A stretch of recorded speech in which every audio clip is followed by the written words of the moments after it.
Follow you wherever you go. Follow you wherever you go. Follow you wherever you go. The life, the way, the truth. Follow you wherever you go. The truth. All right. Hello, Life Church PGC. Hello, visitors and listeners. Welcome to the J14 podcast, where we talk about Christ, the way, the truth, and the life, and how he relates to our lives, how he shows us and illuminates the truth and lays out the way for us to live. I'm Pastor Ben, senior pastor here, and I'm so grateful that you guys are with us for this special episode of our podcast. I am excited because we have another interview going on, and I'm going to be speaking to a very special guest, Pastor Mark of the Send Network. He serves at Redeemer Church Arlington, and he has been a blessing in my life just with the short amount of time that I've gotten to know him, and I'm super encouraged by his testimony first and foremost, but also because he has shared with me the benefits of this organization that he is a part of. And it's an organization that I feel, me as well as the board and Pastor Ashley, would be a good opportunity for us as a church to be a part of. So the reason why this is a special podcast interview is because we are going to be talking about church planting, a church plant, and also about why the Send Network would be a good space and opportunity for us as a church. The purpose of this is for our members primarily to be able to hear details about this. Those who were not able to go to our family talk that happened last Sunday. Whenever you get this, you're going to know what that means. But last Sunday was July 31st. After service, just so you guys can get a breakdown and a deep dive of what this is, and have an informed opinion when we present this to the church as a whole, concerning what direction we should go in. All right, I done talked a lot already, and I want to make way for Pastor Mark to talk. So give it up for Pastor Mark of the Send Network. Hello, Pastor Mark. How are you doing? I'm doing great, Pastor Ben. It's really great to be here with you. Just like I said on Sunday, honored to be able to connect with you and your church, and excited for what God's going to do and what He's been doing through Life Church, and just honored to be here, man. Awesome. Good stuff, man. So I'm just gonna ask some brief questions about your origin story. I don't know if you're into superhero stuff at all, but I'm into comics and all that stuff. But yeah, what was the beginning of your journey with the Lord? If you could give us the commercial version of it, and what you're like, come on, man, what's the beginning of my journey with the Lord? Commercial version. But how did you come to the faith and get into ministry? Just want to know a little bit about you. Yeah, so I grew up in a family that my parents took us to church every single week. Mm-hmm. And it was actually, I was at a Officers of Christian Fellowship. So my dad was in the military, and we were at an Officers of Christian Fellowship retreat when I was 9 years old. And there were some missionaries there with an organization called Child Evangelism Fellowship. Mm-hmm. And they were there to minister to the children at this particular retreat. This is actually, I was over in Germany at the time. My dad was stationed in Germany. And I'd been, going to church my whole life. I was 9 at the time. And Okay. it was the first time I had ever heard clearly a gospel presentation. And the second I heard about Jesus dying on the cross for my sins and rising again from the grave, I just knew, man. I was like, that's it. And so I placed my faith in Christ as a 9-year-old. My faith journey was a little bit rocky through my teen years, I would say. Mhm. There's probably too much to get into with that, but I did go through kind of a downward time, but it was actually through that time that the Lord used some pastors in my church, my local church, to really minister to me in a profound way. And it was through that I feel like began to understand just the depths of God's grace, Mm, and that, man, grace is unlimited. mm. And it was through the ministry to me through these pastors that I really began to sense a calling to ministry. Yeah. And so fast forward, I was a senior in college at James Madison University. My wife and I got married right before our senior year, Mhm. and we had started going to this little Baptist church in Harrisonburg, Virginia. Okay. And lo and behold, this church was a kind of a declining, dying church. They had a small group of people. They were a block away from this university with 17,000 students, and they had 4 college students coming. Mm. And so I really saw an opportunity to reach college students. And so I went to, at the time, the interim pastor. So they were in transition.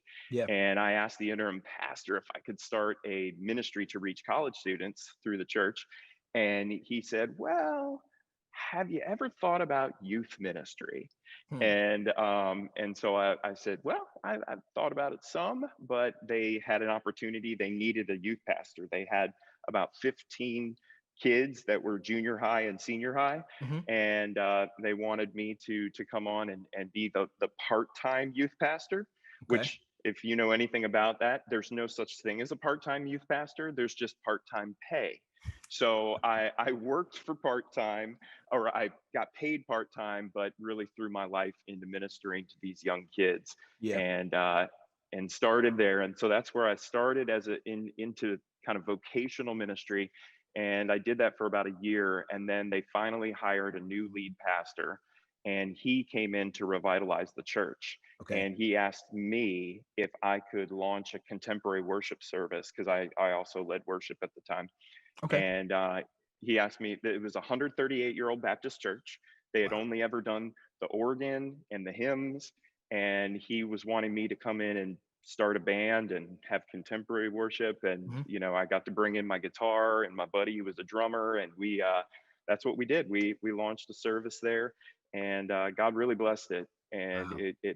it grew pretty quickly, and we saw God do some really amazing things. And so that's kind of where I got started into ministry. So Gotcha. I could keep telling the story, but I won't go on forever and ever. That's awesome, man. That is awesome. That is awesome, and a wonderful testimony to like God's faithfulness in your life in being with Yeah, you growing up, and yeah, giving you the opportunities to be in ministry, because that really is how it happens, right? You are, in the community, and people get to know you, they talk to you and whatnot, and then it's like, okay, like this is what this seems like it fits. There's a desire, yeah. and Yep. sometimes that stuff comes from just understanding the need, Right. and, Right. and seeing that need. That was an awesome summary. You definitely kept it concise and everything like that, and it kind of makes you want to know more, of the details, especially those teen years. But we won't Yeah. go into that. You probably can write a book on that. uh but so when it comes to your involvement with the Send, I keep making sure I say Send with the D at the end, Hmm. the Send network. um how did you end up becoming a part of the Send network, and can you explain to us what the Send network is? Yeah. So, I mean, it really does go back to picking the story up right where I left off, Okay. because I was at Harrisonburg Baptist Church for about 2.5 years, and I got a call from a buddy of mine who said, "Hey, Mark, I'm moving to Charlottesville, Virginia, to start a new church, to plant a church." Mhm. And so he asked me if me and my wife would consider praying about going with him to help start this new church in Charlottesville. Mhm. And so my wife and I we prayed, we felt like the Lord was leading us there. And so we ended up transitioning and moving from Harrisonburg. We packed up everything we owned with our 6-month-old daughter at the time, Mhm. and we moved to Charlottesville to help start a new church. So that's really where I got into this reality of church planting. So this is back in 2005. So Okay. this is just a minute ago. Wow. And I was with that church plant. We saw God, man, move powerfully. I mean, we had one season in that church plant where we grew from 30 people to 300 Wow. in literally 3 months. Like it just Wow. overnight. Yeah. And so, but that church, we were with them for about 4.5 years, 5 years. And then we felt the Lord really leading us to go out and to plant a church. So I'd kind of been the number 2 guy in that plant, Okay. and so then that church ended up sending me and my family to Arlington, Virginia. So back to the DC area, which military kid, I did spend junior high and high school here when my dad was stationed at the Pentagon. Yeah. And so I was, DC was about as close to a hometown as I had. Okay. And so this was really kind of a homecoming for us. We moved back here, and in 2010, we started a church here in Arlington. And so I was with that church for a number of years. And then 2017, I had an opportunity to come on staff with the SEND network, with the North American Mission Board, Mhm. to work with church planters. So kind of transitioning from being the church planter to helping to equip and recruit and assess other church planters. And so right now, the SEND network, as you've referenced, we're a network of churches here in the Washington, D.C. area. We have about 75 church plants Mhm. in the greater metro D.C. area, kind of stretching as far south as Fredericksburg, Virginia, going as far north as Frederick, Maryland. Mhm. So kind of all throughout there, we have a very, very diverse network. We've got Ethiopian brothers. We've got guys that are from Africa. We've got Southeast Asian planters. We've got Hispanic planters. We've got African American brothers. We've got really a wide range of church planters that are part of our network of churches here in the DC area. So Yeah. Yeah. Send and Send is really we're not a church. We're a church planting network. So we come alongside churches to help them start new churches, right? That's an important point, is that Send Network doesn't plant churches. We Yeah. believe churches plant churches. Yeah. And so churches are sending out, a church planter and his family and a team to start a brand new work in a community where there's a need. And so we one of the main things we do church planter assessments. So Mhm. we, on the front end, usually before a guy starts the church, we want to assess him, because the work of church planting is very, very hard, and it's challenging. It's taxing on you and your family as a church planter. And so we really want to assess guys on the front end and say, is God really calling you to this? And if he is, are you equipped? Are you ready? And so we want to really discern those things on the front end, so guys aren't going out and trying to start new churches when they really probably shouldn't be doing that. Right. So that's kind of my official title is the city missionary. Okay. And so I oversee all the church planting efforts for the Send Network in the greater Metro DC area. Got you. So when it comes to the network, so it's 75 churches within the DMV area, right? And it's also part of the North American Mission North American Mission Board, which is a larger body, and then it's partnered with or funded by the SBC, the Southern Baptist Convention, right? So Correct. How does that structure work, and how do churches kind of maintain their autonomy or their personal identity when you have the North American Mission Board as well as the Southern Baptist Convention who supports this organization? Yeah, that's a great question. In 1925, so giving you a little bit of history All here, right. Mhm. the Southern Baptist Convention started an initiative called the Cooperative Program.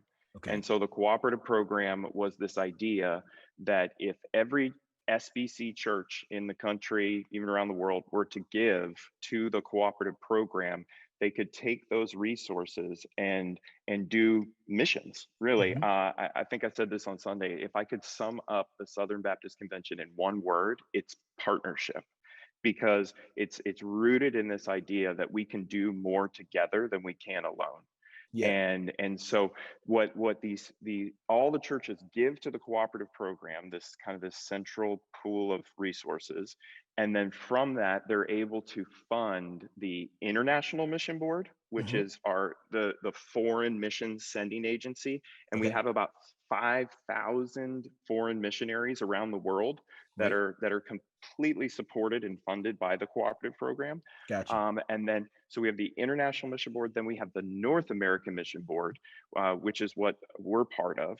And Okay. that is really the focus on missions domestically. So here in the United States, Canada, and that primary focus is on church planting. It's on starting new churches in areas where perhaps there isn't a gospel witness, or there needs to be a gospel witness. Yeah. And so there's, the Cooperative Program helps to fund the International Mission Board, the North American Mission Board. Resources also go to seminaries, the Southern Baptist seminaries, so it can help kind of make those costs lower for people wanting to go to seminary. Yeah. And so that's kind of the primary things that it helps to fund and resource.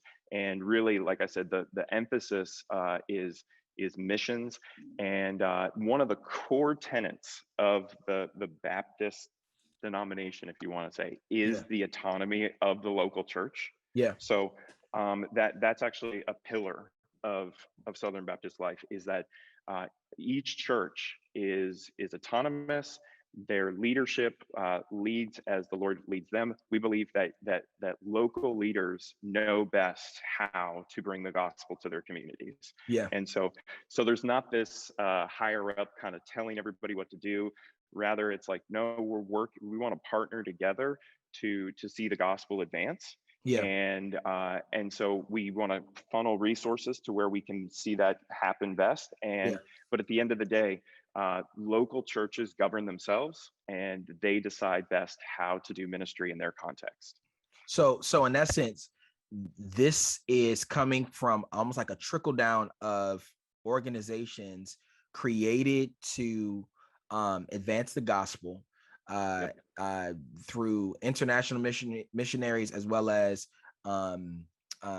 domestic really pastors or missionaries who are in North America, Yep. and it is doing that in order to create and fund churches and spreading of the gospel. So though it's a Baptist organization that does it, it doesn't put pressure on those organizations to wave the Baptist flag as much as wave the gospel of Jesus Christ flag, right? And what gave me more comfort about that was that okay, our doctrinal stance and our doctrinal statement as a church, not the one that we just revised, but also the one that existed for Life Church, which was a Baptist church before we became non-denominational, is ultimately a Baptist doctrinal stance, which would also qualify us for being funded or supported and partnering with this organization. But it doesn't mean that our church has to be Life Church Baptist Church, or we have to be like we're a Baptist organization and all that stuff. As much as we're supported and can maintain our autonomy to do what we need to do, such that that there isn't kind of added pressure. The pressure is spread the gospel where you are. Right. That's exactly what I was about to say. The Yeah. pressure is, man, be on mission.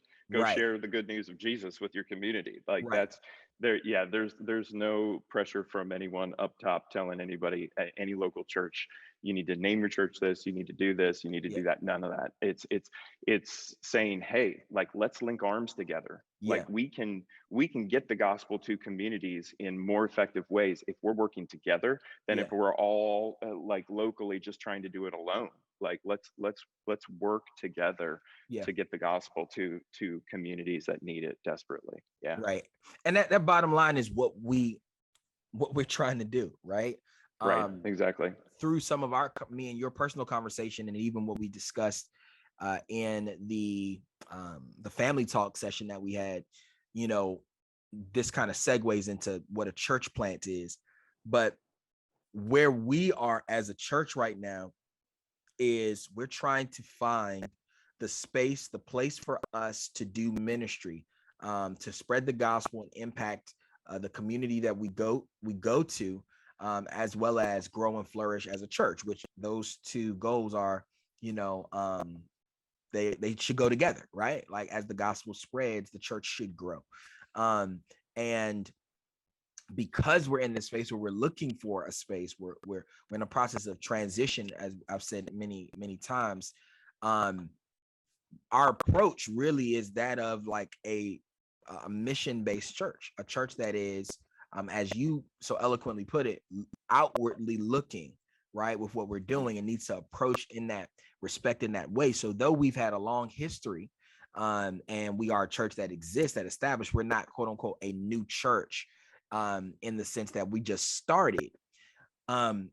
In the sense that we are moving to another place, we are seeking to move to another community and another place. We are a new church, and finding a different a place that we're going to hunker down, do ministry in, and impacting that community. Which is why a church plant organization is perfect for training someone like myself, me and my wife, and subsequently helping me to train our church, right? And what we need to do, and the objectives that come with being planted somewhere. Because no matter where we go, right, or we end up doing worship, we're going to be planted in that place, right? We're going to be Right. in that particular space. And we want to be connected to other churches that understand that particular mission, and the organization that can continue to help us in that very distinct goal, right? Because it's as you stated, the difference between a church plant and a church that's been established for a long time is, unfortunately, oftentimes, I would say often, I don't want to, like, I don't like generalizations too much, right? But I think the figures tell us it's oftentimes, right? The fact that we have a whole lot of unsaved people, right? And there are not more churches being created, right? But there are more churches shutting down, and there are more people leaving the faith. That when a church is established, a lot of the time, people don't have as much incentive to minister or to witness, to evangelize. Whereas a church plant, by the sheer virtue of it being a small number going into an area, needs to evangelize, has to keep that mentality. Which the reality is, what I hope for our church is, as we grow and we get in a space where we have more people and everything like that, we keep that fire to evangelize, right? That is not like, That's right. all right, we got 200, 300 people, we're good now. It's like, no, Right. we want to plant more churches. We want to continue to engage with people and sharpen that particular spiritual discipline of evangelizing. So I think there's just a lot of benefit to that. Really think that it's an organization that would be very, very, very helpful for us. So if you could just give a brief summary of what a church plant is, and how we see that biblically, as a support for an approach to do ministry.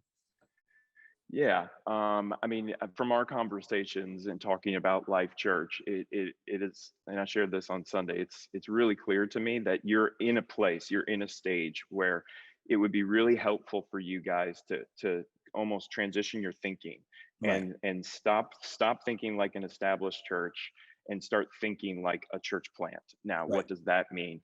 And I think one of the primary differences is there, and you just touched on it, there's an urgency for mission in Right. church planting, right? Because you've got a small group of people, and in order to see this church grow and be established and thriving and flourishing, you got to share the gospel. You got to get the gospel to people.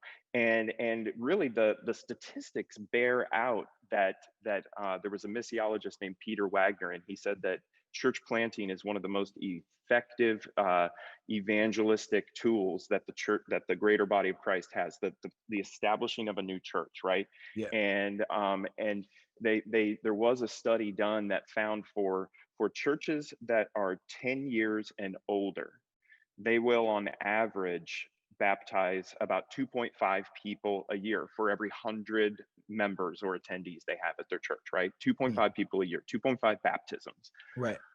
You look at a church that's 10 years and younger, that number, the number of people on average baptized a year for every 100 people, it's 10.8. So Wow. so you see, yeah, it's about what, 5 times. I'm not a math guy, so about Yeah. 5 times Yeah. the number of conversions that we see in church plants, and that's just by sheer nature of church plants having that urgency. Man, we are missionaries, which Right. you kind of touched on. We always should be that, like as followers Right. of Christ. That's who we are. He's Right. called us, right?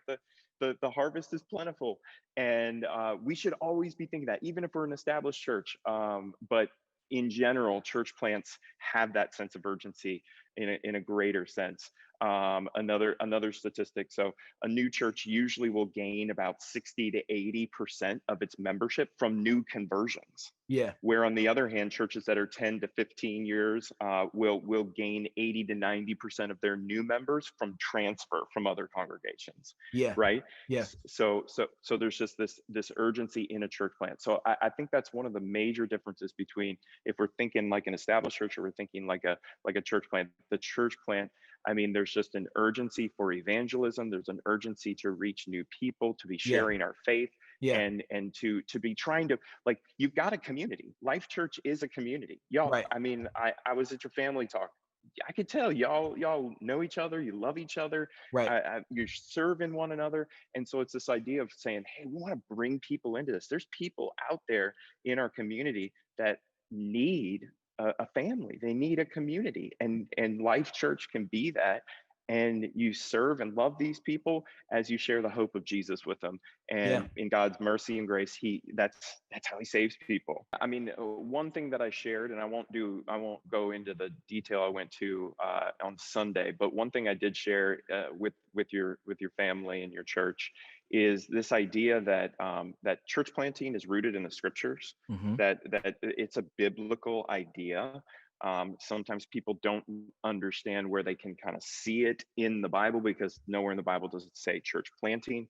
But what I shared with you guys on Sunday is really the argument that the Great Commission is a call to church planting, actually. So Mm-hmm. like when we see Jesus saying, go make disciples, baptize them in the name of the Father, Son, and the Holy Spirit, teaching them to obey all that I have commanded you. Yeah. Lo, I will be with you to the end of the age, right? So we see that, and really we can begin to break that down and say, okay, so let's ask the question. The apostles, they heard Jesus's Great Commission given to them. Right. What did the apostles do? Right. Well, we know from the book of Acts. What did they do? They established new churches. They Right. got up, they preached, they shared the gospel, and then they established communities of people who were growing in their faith, being discipled, baptizing them, teaching them, like all these things: discipleship, baptism, and the instruction of God's people, the teaching of God's people. These are all functions of the New Testament church that we Right. see through the rest of the New Testament. And so really this call to the Great Commission is actually a call by Jesus to go out and start new churches. And so, you know, and I asked you guys on Sunday, if the apostles heard Jesus give the Great Commission and they went out and they planted churches, if we hear the Great Commission, read it in Matthew 28, and we do something else or see something else other than what they saw, we have to ask the question of ourselves, who's getting it wrong, right? Right. Did the apostles miss it, or are we missing it? And Right. and I would tend to lean into the fact that they walked with Jesus for 3 years. They knew Jesus pretty well, that they had a good sense of what Jesus was calling them to in the Great Commission. So Right. so Right. yeah, so it's a biblical idea. I mean, we see it in the book of Acts. We see this anthology of church planting is really what it is. They Jesus sends them to Jerusalem, and that's where the first church starts, right? Yep. We see the Jerusalem church established. Yep. From there, Philip goes out, he preaches the gospel, compelling members of the Jerusalem church to share the gospel with the Right. villages of Samaria, right? Right. Saul, now Paul, was a persecutor of the church, becomes this prolific church planter, right? Yeah. He and Barnabas are sent and called directly by the Holy Spirit to go out on this mission to launch and start new churches. Right. And then we see Paul give his life for the rest of his life. That was his ministry, was Yep. going into a city, Yep. preaching the gospel. People come to faith. I think I joked with you. They would beat him up, right? They'd throw him out of the city, Yep. basically leaving him for dead. He'd pull Yep. himself back up again, go back in, preach again, and he Yep. would stay in a city long enough to teach and train and raise up local leaders, local elders to shepherd those people. And then he would head off to the next city and do Yeah. it all over again. And we see 75% of the Bible not the Bible, but the New Testament is Paul and others writing letters to the church. And Yeah. so that's we see church planting is actually almost the entire New Testament. Yep. And so it's there. And so I wanted to make that case for your church and just say, man, if you're deciding to kind of transition your thinking and join into this reality of church planting, you're not alone. It's been going on for 2,000 years. Yeah. I mean, Yeah. really, when you stop and think about it, right? I mean, have you ever considered the incredible odds against Christianity, right? The self-proclaimed Son of God, this ragtag band of misfits, first preached the gospel on the other side of the world, and somehow, some way, it has gotten across the entire globe, right? Spreading from Israel, north, south, east, west, crossing over oceans, climbing mountains, traveling by horses and donkeys and camels and by foot. Yeah. And it's the gospel has traversed basically every terrain imaginable to make its way to you and me here in the DC area. And that happened because of the faithfulness and multiplication of small churches, Yep. right? Just a few short generations, Christianity grows from this obscure regional uprising to a worldwide movement. And, Yep. and that happened through the multiplication, the planting of new churches from men and women in basic obscurity, right? Yeah. Yeah. They were obscure, and they were tenacious. They stood boldly in the face of famine and persecution and physical peril. And it just is a testimony that the church is this unstoppable force. Jesus Yeah. himself declared, the gates of hell will not prevail against it. They're Yeah. not going to overcome it, right? It is Jesus's church. It will be established. It's going to continue on, and we are in His mercy as He saves us and calls us to be His disciples. We're called into this beautiful work of church planting, Yeah. and it's amazing when we stop to Awesome. think about it. Yeah.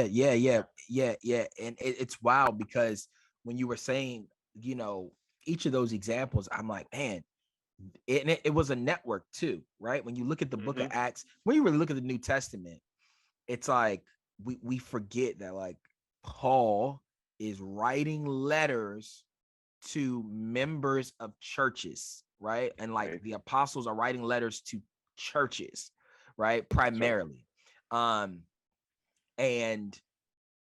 that the New Testament is showing this network among the different churches, right? Like, hey, these are different churches, these are different places that we are connected to, though we are in different spots. And I mean, they didn't have, a text message or an email or anything. They had to write it out, and someone had to go ahead and transport that, long distances, right? And then they would read it and go over it, because it was important for there to be partnerships and connection, which is something else that I think is really awesome about the Send network as well. It's like the dedication to plant churches, right, to the ministry of multiplication, Yeah. and also to connect churches, right, with one another, which is biblical, Yep. that first church in Jerusalem, you see that church is constantly checking in on other churches, right, Right. sending letters Right. saying, hey, this is what the faith is, or this is what you should be doing, how you should follow. That's actually Paul and Barnabas and many others, like that's they're being sent out to Yeah. go and plant these churches, and then they report back about what's going on, That's right. and they share financial support with each other, Yeah, right? that's right. There's resources going from one Yeah, church to another to yeah. help them do the ministry and to make it a reality. That's right. Exactly. Literally transporting it for the flourishing of the ministry, and that's what the church should be doing. And I believe like Life Church should be a part of something like that, um, Yeah. because no church is supposed to generate itself and Yep. stay as itself, right? Yeah. It's supposed to be multiplying, but also supposed to be getting support and help from others, right? And That's that right. needs to be displayed in me as a pastor, in my connection with other people, but more importantly, other churches, and also in our church, in our community, in our connection with others as well, Right. man. So yeah, this is really, really good information, and um, I think it's just critical for our members to know and to recognize the importance of um, partnerships, and the importance of like intentional like training and focus and what God is Right. specifically calling you to do. Yeah. And I've honestly realized in leading this church and being a pastor for 3 years, uh the necessity right, like of this kind of approach to ministry, the importance of it for us, and the importance of being partnered with entities that help us Right. walk that out, Right. that is a group of people just like you share your testimony, who've been there before, who've seen it, who've assessed it, and their job is to do that, Yep. and to help us put the pieces together. Me personally, to be very clear, the program is primarily training me and my wife, right, in how to be good church planters, and the strategies we need to employ, the things we need to consider, the way we need to move, and also Yep. providing consistent coaching Yep. for me in that process, right? Right. And then I train the church, right? Right. Yeah. Then I end up leading the church, but on top of that, you're connecting me with other churches that are church plants too, and other church planters, and communities, which ultimately will lead to our church connecting with other churches in the immediate area who have the same makeup, right? So Yeah. yeah, you wanted to say something. Well, yeah, I mean, we have three primary values at the Send Network. And Hmm. so that's family, multiplication, and restoration. Hmm. And so, kind of piggybacking of what you were just talking about, this reality that we see in the scriptures that churches are together, partnered together. But really, this reality that church planting is really difficult, and we don't want anyone to do it alone. Yeah. We want to have support. We want to be in each other's lives, encouraging one another, and so really we want to have a family of churches. So when we say Send Network, we work really hard to say, hey, we're going to be a family. We're going to back each other up. If you have a hard time, we're going to be there for you. Yeah. I think I shared on Sunday, just how the pandemic was awful, but it gave this opportunity for us as a network to see the beauty of family, how there were churches that were vulnerable from getting shut down completely because of the pandemic. And we had other church plants from the city saying, hey, we're going to support you. We're going to support you financially. We're Yeah. going to help you set up your technology. We're going to be praying for you. We are going to be with you, and you're not alone. And Yeah. and we saw churches that honestly, if they had been alone during the pandemic, they wouldn't have made it. Mm. Definitely would not have made it. Right. And yet today they are still going and actually flourishing and Right. growing and reaching people, baptizing people. Right. Like, it's a beautiful thing. Yeah. So we have that family then, like we said, committed to multiplication. We want to be a network where our churches have a mindset of saying we want to plant more churches. Churches plant churches. And so we want all of our churches to say, hey, we're starting a new church, but we're already going to be thinking about how, Lord willing, in the future, in the coming years, we can raise up new leaders and send them out to start new works all Yeah. over the city and the world. And so, and then that last value of restoration, we long to see our churches, man, not just preaching the gospel, but living the gospel, Yeah. right? And serving our community and saying, hey, we want to be about the flourishing of our communities. Yeah. And so we're going to be tangibly ministering to people and trying to see people's lives, this idea of restoration as we preach the gospel, but we want to be actively living out, being the hands and feet of Jesus in our Yeah. city. Yeah. And so, but kind of, and I'm going to transition here. Yeah, I mean, you mentioned that's one of the other things that we do as a network is we talked about assessment real briefly, but we do once guys go through assessment, then we do training with them, like you mentioned, Yeah. where it's very specific. The training is very specific to the idea of church planting. So Yeah. you can be a wonderful pastor and a terrible church planter, Yeah. because church planting is unique in the sense that you're really trying to start something from nothing. And so there are some skills and abilities that need to be there to start something from nothing. And so we work with church planters and we try to train them on strategies and how to do this. And so that's really what we'd be working with you and your wife and doing. And Yeah. then also, like you said, Oh, just to we state, just do, just to state this real quick. Yeah. So when he yeah. says from nothing, he's not saying our church is nothing right now, right?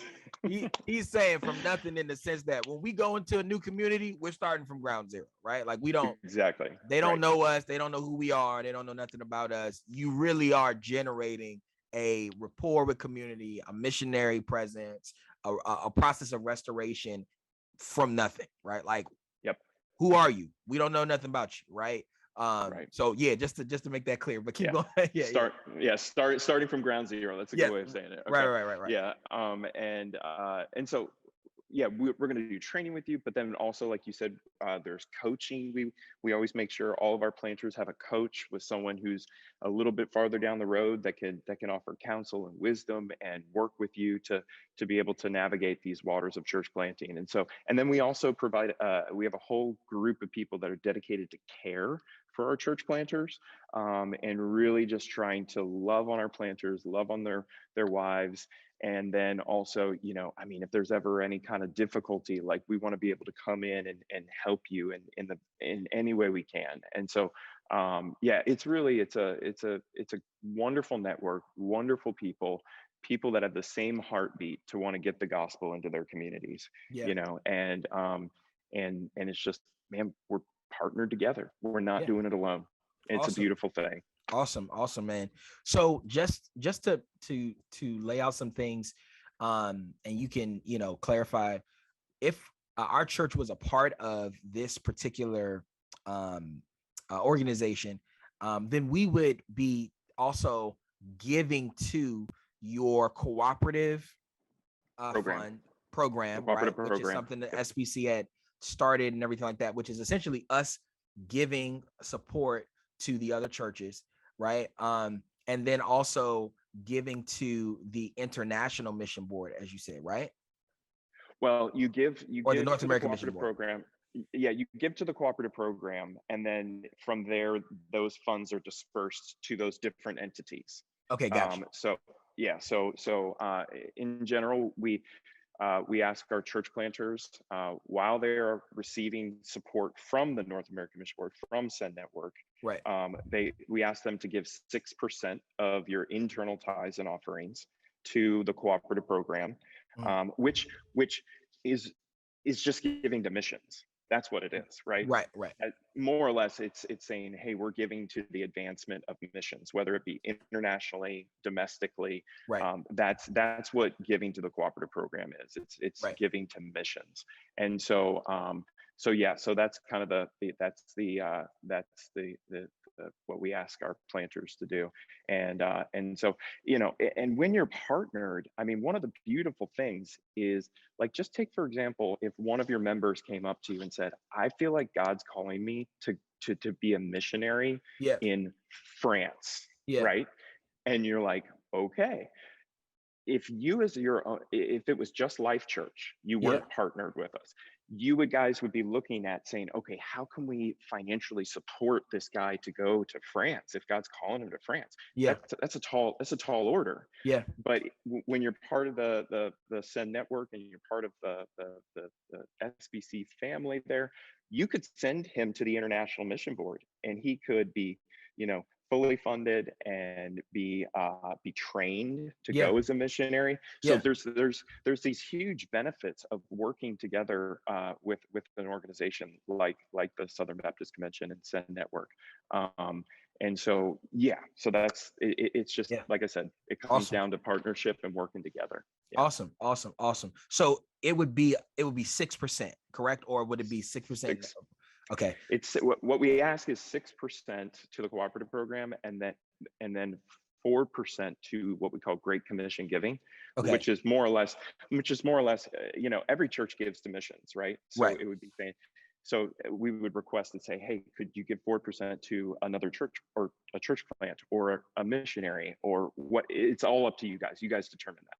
Got you. And so, Okay. So that's more or less what it is. Yeah. And while that's happening, of course, because it's a percent, it's based off of what we would bring in. So it's not like a standard fee, because of course every church plant, would have a different amount that they're bringing in. But it's also, while there is support, financial support that's given to our church for, you said it's about 4 years in the beginning of the ministry, or 4 or 5 years or something like that, you had stated? It's a 5-year funding course. Yeah. So it runs through 5 years. Yeah. So we would be supporting you for 5 years. Yeah. After going through assessment. Yeah. Got you. Yeah. It makes sense. I mean, we've thought about this as a church too. At times I've heard different members say this. We want to give, right? So even though we're trying to give to quote unquote, keep the lights on, keep our stuff generated and going, it is a part of ministry for us to give and to support others, right? And there is blessing that comes with that, right? We don't believe in blessings and curses, right? That of that, because we know we're redeemed from that. But we do believe that God does look graciously upon giving, and we want to be a people who participates in that, and you guys will be helping us in that process.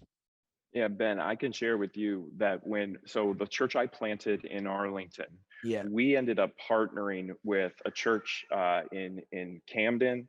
We had a church that we partnered with in Morgantown, West Virginia. We had a church we partnered with here locally in Fairfax, and we were able to support those churches even as a young church. We were like a year or two old, and we're giving resources to help fund the advancement of the gospel in those areas.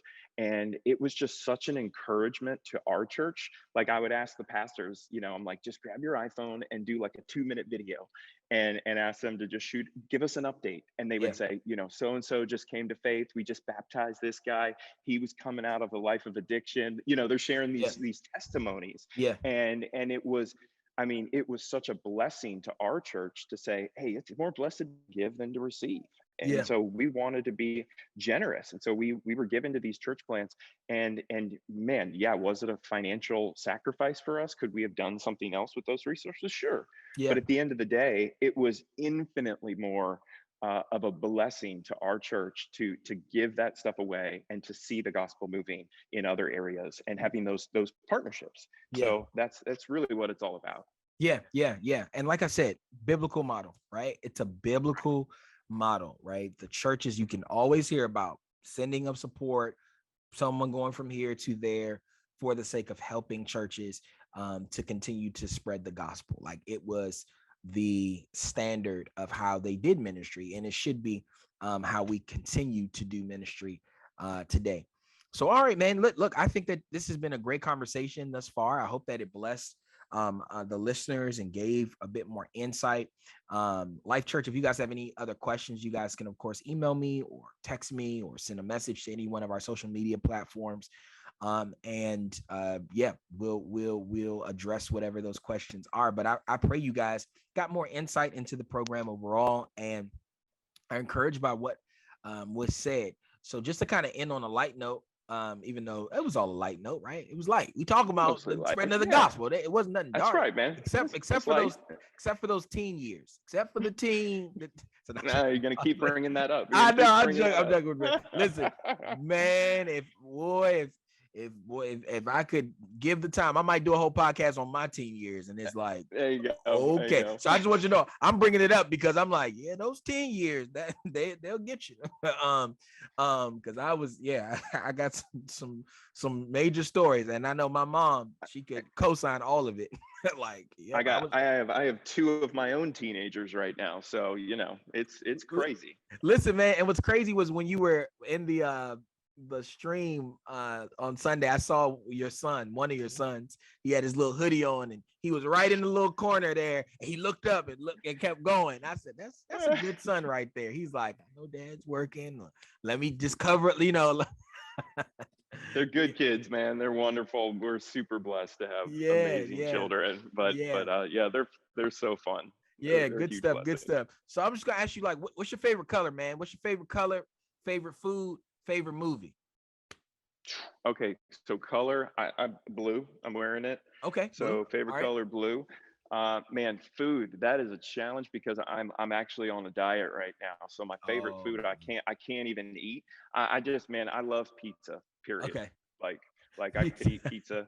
Either it's a toss up between pizza and chips and guac. Like chips and guac is just, oh man, I could eat chips and guac every day of my life. Yeah. And then favorite movie. Ooh, man, you're putting me on the spot on that one. There's so many good ones. Shawshank Redemption. I don't know if you remember that one. Yeah. That's a pulls on the heartstrings for sure. That's right. Man. That's right. So, but there's so many good ones I could say, but I really, that still is a favorite after all these years. Yeah. Okay. Cool, man. Cool. Good stuff. Yeah, you got me a little hungry too when you talked about the chips and guac. I like pizza as well. I just feel like when I was younger, pizza was just like, if there was ever a question about what we want when we had sleepovers, when we were hanging out, pizza. Yep. Like, order. Like, it was just clear we're going to order pizza. That's right. But my first year in college, I destroyed that because me and my college roommate, we played it out. Played it out too much pizza to the point where we would invite the delivery guy into our house to watch movies with us. It was like, we see you so much. Yeah. You are our friend. Come hang out. We stacked pizza boxes. There's a picture somewhere of a stack of pizza boxes. We had a double apartment, that we lived in from bottom floor to the top level. We literally had a stack to say, this is how much Papa John's we're eating. That's amazing, dude. Wow. But that pizzaed me out. It was like, okay, buddy. Yeah. Like we would always sit down and say, so what we gonna eat tonight? And my boy, he's from Alaska. He's kind of like a surfer guy too, though. It's a very strange combination, but he'll be like, Papa John's, man. Papa John's. Okay. Every night until we became vegetarians. That's a true story. We literally were like, we're not eating meat no more. I eat meat now, but we were like, I think that's part of what pushed us over the edge. Having the meat lovers and all that stuff. And it was just crazy. So I understand, but I think I pizzaed myself out. So fair enough. Yeah. Good stuff, man. But I appreciate you taking the time to do this, Pastor Mark, and am grateful for your witness, for your testimony. Like I said, man, just a couple conversations me and you have had, they've just been helpful. They've been very helpful for me in ministry and assessing where we are, and also just encouraging hearing your testimony to know, like, hey, this is possible, right? Like we can do this. And man, there are people who've been here before and are in this process as well. And to know that there's coaching and that there's accessibility when it comes to all this is just, it's just a major blessing. Yeah, So thank you so much for following up with me, absolutely. speaking with Yep. me, and speaking to our church, and even doing this, taking the time out of your day to do this. It's really been a blessing for us. I'm going to pray us out, and then we'll close. All right. Sounds good, brother. Yes, Lord God, we thank you so much for just the beauty of how you lay out doing ministry, Father. We are truly a church that thrives from the spreading of the gospel and the multiplication of believers, the planting of churches. Lord, the stats show, man, there are a lot of unsaved people in this country. Father, what an exciting thing to hear for those who want souls to be saved, to know that there are souls all around us, God. I pray, Father, that you would help us as a church be able to grow in the right mentality in terms of reaching out to other churches, and that you would help us, Lord, to make the right choice concerning the Send Network, and that you would bless us all together, God, to continue to lift up your holy name. Please bless Pastor Mark and his family and his ministry and everything that you have called him to do, God. Strengthen him, O Lord, to continue to run the race with endurance that's been set before him, and to be faithful, Father, in his walk with you overall, Lord God, that your name will be glorified through his actions, through his stewardship of this great gospel that you've entrusted to him, oh God. We love you, Lord, and we're so grateful for the privilege of ministry, no matter how hard it gets at times, how difficult it may be, how much we may have to scrap to keep things going. It is a testament to your sustaining grace and power in our lives, and the overwhelming goodness of the gift you've given us in salvation that produces a gratitude that compels us to just keep preaching and teaching and spreading who you are, so that others will partake in the greatest gift of all. We love you, Lord, and we're grateful for these things, and ask your blessing upon our endeavors to continue to walk according to your will and to glorify your name in every community that we are planted in. In Jesus' name I pray, amen. And brother, thank you again for welcoming me into this conversation and Life Church. And I am extremely excited and hopeful for the future of Life Church, and Awesome. really think God is going to use you guys powerfully wherever you guys end up. And I just, man, my sense is that God is really about to do something very exciting at your church. So, Amen. Amen. But thank you so much, man. Well, all right, guys, look, this has been another episode of the J14 podcast. I'm grateful that you guys were able to connect with us on this. I pray your hearts were encouraged and you were given more insight into the Send Network and just overall the mission of the church, and how biblically we are supposed to be functioning and how we continue to thrive in ministry. If you guys could like, share, and subscribe to our page and follow our podcast, that would be awesome. We really, really, really want to continue to spread the good news of Jesus Christ through this and what our church is doing overall. So I hope you guys have a great rest of your day, and I will talk to y'all next time. Bye-bye.